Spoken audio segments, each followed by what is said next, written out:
안녕하세요. 주저런입니다. 제가 교육 관련해서도 컨텐츠를 가끔 이제 올리고 있는데, 올리고 싶은 내용은 많은데, 또 쉽지가 않아서 좀 띄엄띄엄 했습니다.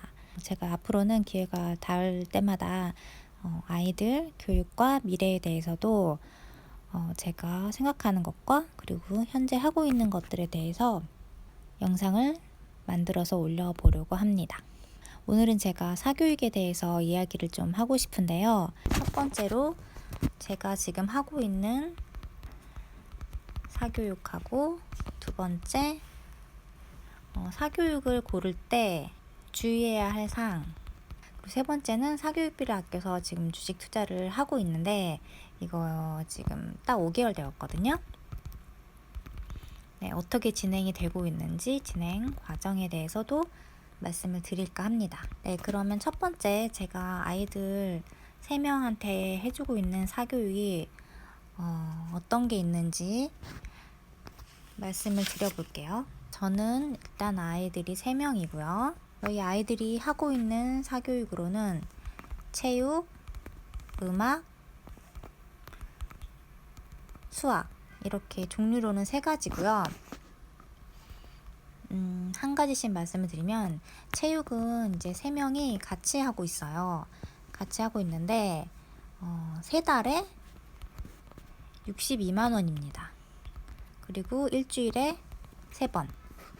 한 번 가면은 한 2시간 정도씩 하고 오기 때문에 가성비가 굉장히 좋죠. 그러니까 저희 아이들 다니는 학교 주변에서 여러 가지 운동을 시켜주세요. 뭐 줄넘기부터 해서 피구, 뭐 농구 이런 거 다양하게 해주시는데 원장님께서 굉장히 열정적이시고 너무 열심히 해주셔서 아이들이 즐겁게 다니고 있습니다.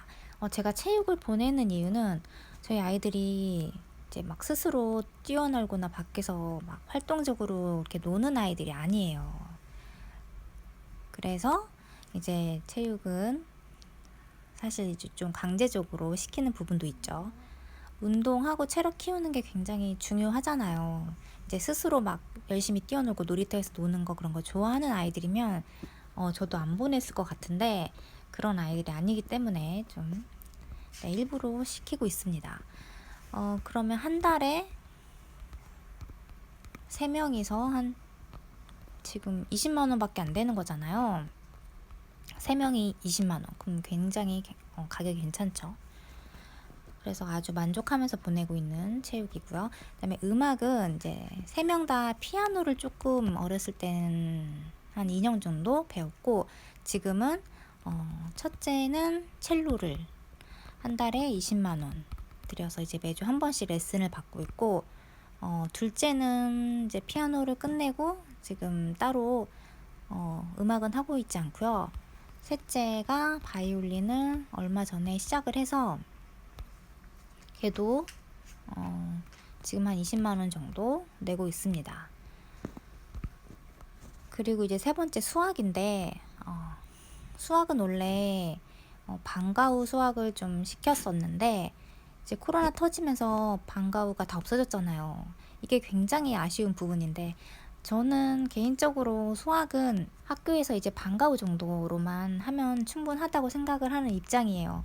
물론 이제 선행을 해야 된다고 하시는 분도 많지만 저는 과한 선행이라든지 이제 초등학생들이 공부를 너무 많이 하는 거에 대해서는 좀 부정적인 입장이기 때문에 방과 후에서 하는 수학 정도, 그러니까 학교 교육과정 정도만 이제 잘 따라가면은 저는 만족한다 그런 입장이기 때문에 저랑 생각이 다르신 분도 많을 것 같긴 합니다. 첫째는 근데 학원을 다니고 싶지 않아 해서 얘는 수학은 안 하고 있어요. 6학년이거든요. 그리고 둘째랑 셋째는 원래 방과 후 수학을 했었는데 이제 방과 후가 없어지면서 그 지도를 해주셨던 선생님께서 이제 집 앞에 공부방을 내셨거든요. 그래서 지금 그 공부방에 다니고 있습니다. 작년 가을부터 다녀서 지금 한 1년 정도 다니고 있고요. 2명 해서 36만 원을 내고 있습니다. 가격이 뭐 방과후에 비해서는 비싸지만 그래도 일반 수학 학원에 비해서 비싼 편은 아니라고 생각을 하고 네, 이 정도는 뭐 적당하다고 생각을 해서 보내고 있고요. 이게 그리고 전부입니다. 저희 아이들 3명이 다니고 있는 사교육이 이게 전부이고, 계산을 해보면 96만 원 나오죠. 3명이서 매달 내는 돈이 96만 원. 제가 하고 있는 사교육은 이렇고요. 두 번째,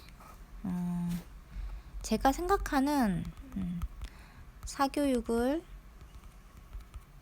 고를 때 주의사항 또는 이제 염두에 두어야 할 부분이 어떤 게 있을까에 대해서 제 개인적인 생각을 한번 말씀을 드려보면요. 뭐가 있을까요? 첫 번째는 그 사교육이 꼭 필요한가? 우리 아이에게 정말 필요한 사교육인가? 이거를 생각을 하는 게 가장 중요할 것 같습니다. 만약에 아이가 원하지도 않고 너무 괴롭게 다니고 힘들어하는 그런 사교육이라면 아이에게 꼭 필요한 사교육이 맞나? 이거를 생각을 해봐야 될 것 같고요. 그리고 두 번째, 아이의 실력 향상에 확실히 도움을 주는가?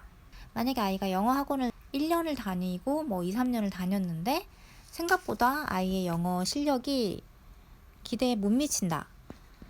그렇다면 정말 심각하게 고민을 해보셔야 되지 않나 생각이 들고요. 그러면 이제 영어 아이의 실력을 어떻게 판단을 할 수 있을까? 이 부분에 대해서 제 개인적인 생각을 말씀드리면, 어떤 학원은 파닉스만 몇 개월을 시키는 학원도 있고 그렇거든요. 근데 파닉스는 사실 안 해도 애들이 다 책을 읽을 수 있습니다. 우리가 한글도 파닉스를 깨우치고 읽는 거 아니잖아요. 자연스럽게 다 읽을 수 있는 건데 괜히 쓸데없는 데에다가 좀 시간을 많이 들이는 그런 학원도 있고, 또 이제 학원을 막 몇 년을 2, 3년을 다녔어요. 그런데도 아이가 뭐 영어로 된 애니메이션도 이해를 못하거나, 또는 학원을 몇 년 다니고 이제 중학년 이상 5, 6학년 됐음에도 불구하고 챕터북도 읽지 못한다거나 어려워하는 그런 아이들도 많거든요. 그러면은 저는 아이의 진짜 영어 실력은 좀 부족하다고 생각이 들고요. 그리고 그렇게 몇 년 영어를 했으면 수능 영어 듣기를 한번 풀려보세요. 이게 수능 영어가 물론 고등학생들이 하는 거기 때문에 어렵지만 듣기는 사실 전혀 어렵지가 않습니다. 영어 실력을 제대로 키워온 아이라면 문제를 쉽게 풀 수 있어야 되거든요. 물론 이제 문제 푸는 스케일이라든지 그런 거를 해본 적이 없는 아이는 어려울 수도 있는데, 고학년 아이가 학원을 몇 년 다녔는데도 수능 영어 듣기를 어려워한다, 손도 못 댄다, 이거는 진짜 문제가 있다고 생각을 해요, 저는. 그래서 뭐 이런 식으로 좀 아이의 영어 리스닝 그리고 리딩 이런 걸로만 간단하게 테스트를 해봐도 그 학원이 진짜 아이의 실력을 키워주고 있는 게 맞는지에 대한 판단이 되실 거라고 생각을 해요. 우리가 아이들 이렇게 사교육하는 게 지금 목표가 대학교잖아요. 대학교 잘 보내는 거.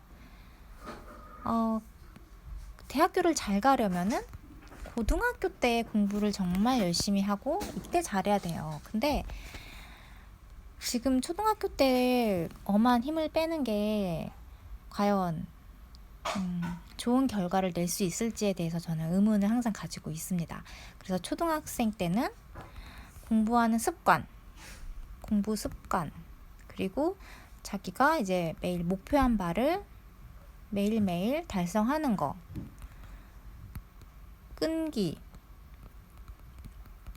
인내, 그리고 독서. 저는 이런 부분이 제일 중요하다고 생각을 하고, 이 부분이 되면 사실 중학교, 고등학교 갈수록 이제 공부가 더 어려워지는데 그때 어려운 공부를 잘 수행해 나갈 수 있는 기초를 다지는 과정이 초등학교 때 그 습관을 잡아주는 게 제일 중요하다고 생각을 합니다. 네, 그리고 다시 이제 돌아가서 그 사교육에 들이는 돈이 아깝지 않은지, 나중에 후회하지 않을 자신이 있는지, 이것도 한번 생각을 해보셨으면 좋을 것 같아요. 제가 고등학교 때 수학을 못해가지고 저희 엄마가 수학 과외를 되게 그때 당시로 40만 50만 원 이렇게 비싼 과외를 몇 달 시켜주셨는데, 지금 생각해보면 정말 헛돈을 쓴 거거든요. 왜냐면 제가 수능 때 수학을 완전히 망쳐버리고, 망친 정도가 아니고 수학 시간에 문제가 어려워서 자버렸어요. 보통 그 수능 하나로 모든 게 다 결정이 되는 건데 완전히 망쳐버렸습니다.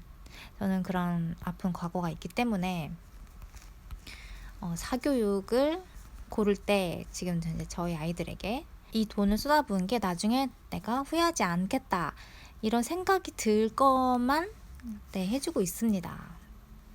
사실 지금 초등학교 때 이것저것 해주는 그런 사교육이 나중에 아이의 뭐 대학을 결정할 때, 미래를 결정할 때 얼마나 결정적일까라는 생각을 해보면, 이 사교육을 꼭 시켜줘야 될지 안 해야 될지 그런 거에 대한 판단이 좀 되지 않을까라는 생각이 듭니다. 그리고 이제 세 번째, 제가 사교육비를 아껴서 주식 투자를 하면 그 돈이 이제 얼마가 될까, 이거를 하고 있는데 지금 5개월밖에 안 됐어요. 5개월 사교육비 아껴서 주식 투자. 제가 이제 원래 계획대로는 한 달에 한 700만 원 정도씩 이제 투자를 하고 1년에 1억을 만들어 보겠다라고 했는데, 이제 주식을 하다 보니까 아주 욕심도 생기고 막 그래서 돈을 더 많이 넣게 되고, 그래서 제가 투입한 금액은 한 6천만 원 정도고 지금 평가 금액이 한 8천만 원이고 중간에 2,300 정도 수익이 나서 이거를 뺐고 지금은 마이너스인 상태입니다. 계좌는. 하지만 이거를 이제 몇 년간 끌고 가면 굉장히 큰 돈이 되어 있을 것 같고요. 지금까지 이제 아이들 제가 영어 학원비 아낀 돈만 계산을 해봤더니 이제 초등학교 이제 6학년까지 이제 학원을 안 보내기 때문에 저는 영어 학원 아낀 비용이 원금만 1억 5천 정도 되더라고요. 그래서 일단 원금은 1억 5천을 넣을 생각이고요. 우리 아이들이 성인이 되었을 때 굉장히 큰 돈이 되어 있을 것 같습니다. 뭐 잘 운용을 하면 이게 뭐 10억도 되게 수 있죠. 그래서 그 과정을 이제 여러분들하고 공유를 하면서 해 나아갈 생각이고요. 우리가 중요한 게 이제 아이들이 커서 잘 되는 게 중요하잖아요. 대학이 그 목적이 아니고 그 끝에 있는 게 아니고 결국에는 우리 아이들이 좋아하고 잘하는 일로 직업을 찾아가지고 행복하게 돈을 벌면서 또 경제적 자유를 이루는 거, 그게 저는 목표이기 때문에 좀 길게 가져가고 또 크게 꿈을 한번 키워볼까 생각을 하고 있습니다.